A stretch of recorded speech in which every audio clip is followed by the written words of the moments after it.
Otago Community Trust staff are getting set to welcome a new member into the fold following the retirement of one long-serving board member.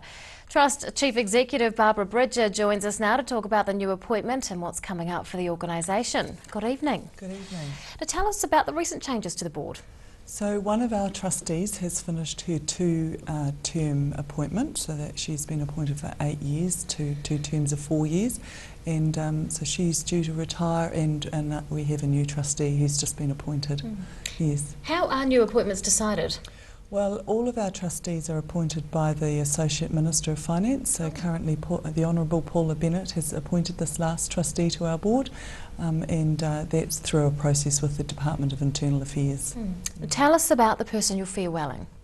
So Nolene Munro has been with the Trust for 8 years. She is an investment professional, so she's brought a lot of skills and expertise to the board, and so we were obviously very sorry to see her term come to an end, but in preparation for that we've been working hard with the Department of Internal Affairs to find someone else with a similar skill set.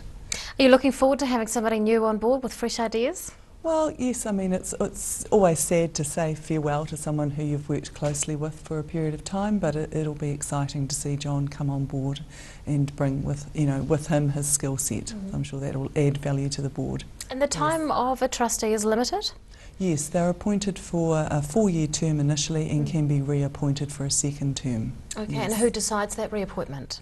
It is entirely decided by the Department of Internal Affairs and the Associate Minister of Finance. So, right. We have very little say in who comes onto our board, but we've been very lucky with the calibre of people we've got on.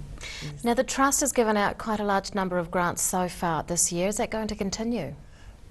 Well, it is. We have a budget of just on $6 million for this year, so returning to a slightly pre-GFC budget regime. And we have 2 major funding rounds for large grants, and the next one closes on the 30th of September. But every month we do assess regular grants, and so we will continue to do that, yes. What is the main focus of the Trust at the moment? Well, we have a couple of areas that are priority areas for us, and one of them is regional cycleways. So you may have heard recently that we, together with Central Lakes Trust and the government, have joined forces to see the Central Otago tracks and trails linked up. So that's going to bring $26 million worth of new tracks and trails into the Central Otago region.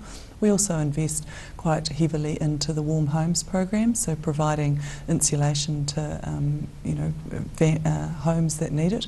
Obviously there's quite a few of those in Dunedin and Otago. And youth health and wellbeing is another major priority area for us as well.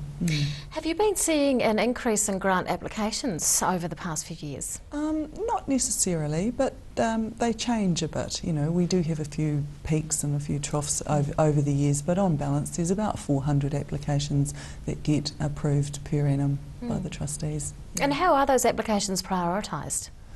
Well, they're processed on the way in which they come into the Trust, but the larger grants are processed just twice a year, as I mentioned before. And when we look to prioritise grants, we look to those that fit with our own priority areas, so warm homes, cycleways, rural health and youth health and wellbeing. So those grants get a bit more of a positive outlook, if you like, or a viewpoint from the trustees. Yeah. Otago Community Trust Chief Executive Barbara Bridger, thanks so much for your time. Thank you for having me.